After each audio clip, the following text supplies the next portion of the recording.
राजा बलि का शुक्र गुरु की कृपा से इंद्रलोक का राज्य छीन लेना। राजा परीक्षित इतनी कथा सुनकर बोले, हे स्वामी, प्रथम आपने कहा कि नारायण जी ने वामन अवतार धारण करके राजा बलि से भीख मांगी और उसका राज्य छल से लेकर देवताओं को दिया। इस बात का मुझे बड़ा संदेह है कि राजा बलि को ऐसी सामर्थ्य थी जो पर ब्रह्मा परमेश्वर ने उनसे भिक्षा मांगकर दान लिया, और दान लेने के उपरांत फिर क्यों यज्ञ करते समय उसे बांधा, इसको विस्तार पूर्वक कहिए। सुखदेव जी बोले, हे राजन, जब नारायण जी की कृपा से देवताओं ने अमृत पीकर दैत्यों को लड़ाई में जीत लिया और अपनी राजगद्दी पाई, और राजा बलि ने दैत्यों समेत अस्ताचल में रहकर बहुत दिनों तक अपने गुरु की सेवा प्रेम पूर्वक की, तब शुक्राचार्य अति प्रसन्न हुए और राजा बलि को प्रयाग क्षेत्र में लाकर उनसे विश्वजीत नाम यज्ञ कराया। यज्ञ संपूर्ण होते ही यज्ञ कुंड में से एक सुनहरा रथ और 4 घोड़े, एक शंख की ध्वजा, एक धनुष, एक तरकस जिसके तीर नहीं घटते थे, खटंग आग, दिव्य कवच निकला, फूलों की एक माला प्रहलाद भक्त ने अपने पोते राजा बलि को दी। शुक्राचार्य गुरु ने एक शंख राजा बलि को देकर कहा, तुम इन्हीं घोड़ों को इस रथ में जोतो, यही ध्वजा लगाकर रथ पर चढ़ो, यह दिव्य कवच पहनो, या धनुष बाण उठा लो, और यह माला पहनकर मेरे दिया हुआ शंख बजाकर देवताओं पर चढ़ाई करो। नारायण जी की दया से तेरी विजय होगी। अपने योग बल से तुझे यह वरदान देता हूँ कि राजा बलि यह वरदान पाकर अति प्रसन्न हुआ और शुक्राचार्य की आज्ञानुसार शुभ साहित्य में अपने गुरु व दादा को दंडवत करके उसी रथ पर चढ़ा और अनेक शूरवीरों को संग लेकर बड़ी धूमधाम से इंद्रपुरी को घेर लिया। हे राजन, इंद्र की अमरावतीपुरी में अति उत्तम स्थान है। बाग व तड़ागादिक सुनहले रत्न जड़ित हैं। सब स्त्री व पुरुष 16 वर्ष के किशोर अवस्था बने रहते हैं। वहाँ के सब जीव निरोग रहकर बहुत अच्छा भूषण वस्त्र पहनते हैं। सब स्त्री व पुरुष आनंद पूर्वक भोग विलास करते हैं।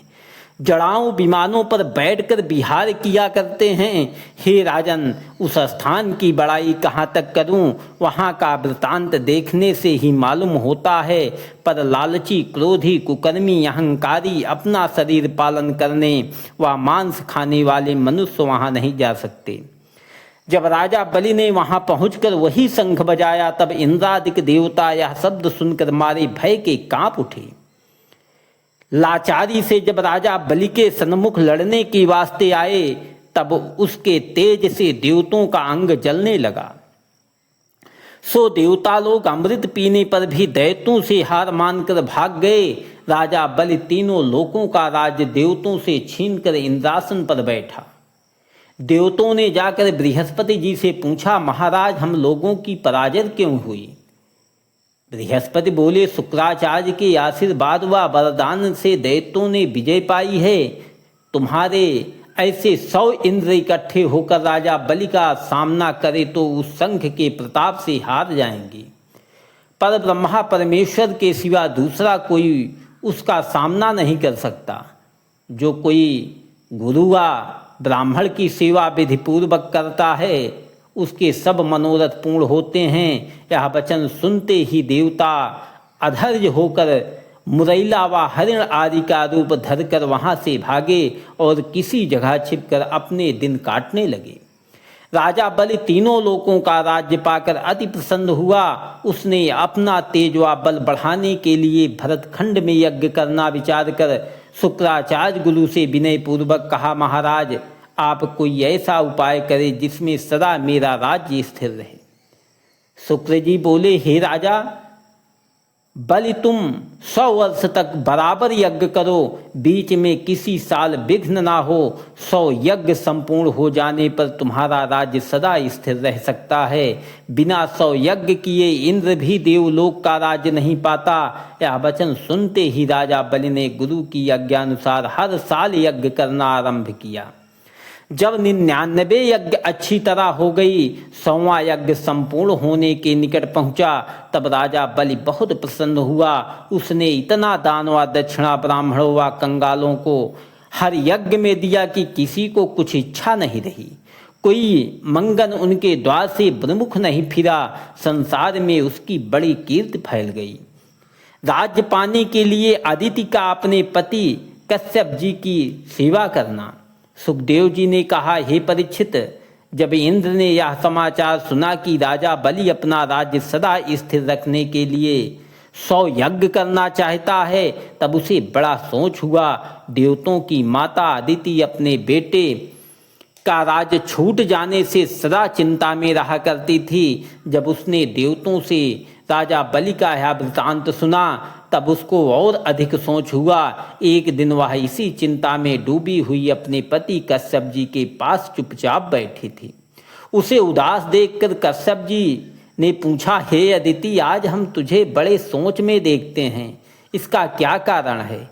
तेरे द्वारे पर से कोई मंगन व अतिथि भूखा तो फिर कर नहीं चला गया, या तूने किसी ब्राह्मण को दान देने को कहा था सो नहीं दिया, इसलिए तेरा मुख मलिन है? यह वचन सुनते ही अदिति हाथ जोड़कर बोली, हे स्वामी, मेरे द्वार से कोई अभ्यागत भूखा फिर कर नहीं गया। मैं अपने बेटों का जिनका राज्य दैत्यों ने छीन लिया और उनकी स्त्रियां भागकर पहाड़ों की कंदरा में छिपी हैं, दिन रात सोच करती हूँ, इसी कारण मेरा तेजहीन हो गया है। आप दयालु होकर कोई ऐसा उपाय कीजिए जिसमें देवता फिर अपना राज्य पावे। तब कश्यप जी बोले, देवता और दैत्य दोनों मेरी संतान हैं। अपने अज्ञान से या नहीं समझते कि जो नारायण जी चाहते हैं सो होता है। मेरा किया कुछ नहीं हो सकता। कोई किसी का बाप व बेटा नहीं है। यह सब परमेश्वर की माया समझना चाहिए। देवताओं के राज्य भोगने के समय तेरी सौती दिति रोती है, और जब दैत्य लोग राजा होते हैं तब तू उदास होती है। मुझे किसी तरह छुट्टी नहीं मिलती। तू परमेश्वर की शरण में जाकर उनका व्रत रख तो तेरा मनोरथ पूर्ण होगा। यह बात सुनकर अदिति ने विनय किया, महाराज मुझे बतला दो, परमेश्वर का व्रत किस तरह करना होगा। कश्यप जी बोले, तुम फाल्गुन सुदी प्रतिपदा के नित्य शिवव्रत जो ब्रह्मा ने मुझे बतलाया था रखकर ब्रह्मचर्य रहो। दूध के सिवा और कुछ भोजन न करो, पृथ्वी पर सोया करो। सूकर की खोदी हुई मिट्टी प्रतिदिन अंग में लगाकर स्नान किया करो। उसी मिट्टी की मूर्ति नित्य बनाकर वसुदेव मंत्र से विधि पूर्वक पूजा किया करो। 108 आहुति की खीर से अग्नि में देकर उसी खीर का भोग लगाओ। 12 दिन तक यह व्रत रखकर दिन रात नारायण जी के चरणों का ध्यान किया करो। फाल्गुन सुदी द्वादशी को उसका उद्यापन करके ब्राह्मणों को अच्छे अच्छे पदार्थ खिलाओ। आचार्य और पूजा होम कराने वाले ब्राह्मण को बहुत सा दान व दक्षिणा दो। आनंद पूर्वक उसे विदा करके रात को जागरण करो, तब तुम्हारी कामना पूर्ण होगी। यह व्रत सब यज्ञादिकों से उत्तम होता है। अदिति का कश्यप जी की यज्ञानुसार व्रत आरंभ करना। सुखदेव जी बोले, हे परीक्षित, अदिति ने उसी तरह व्रत रखकर शुद्ध अंतःकरण से परमेश्वर के चरणों का ध्यान किया। व्रत संपूर्ण होने पर आदि पुरुष भगवान प्रसन्न होकर चतुर्भुजी रूप जड़ाऊं मुकुट पहने, बैजंती माला गले में डाले, मंद मंद मुस्कुराते हुए उनको दर्शन देने के लिए आए। अदिति ने उस मोहिनी मूर्ति को देखकर अति हर्ष से दंडवत व पूजा व परिक्रमा करके स्तुति की। नारायण जी ने कहा, तू क्या चाहती है?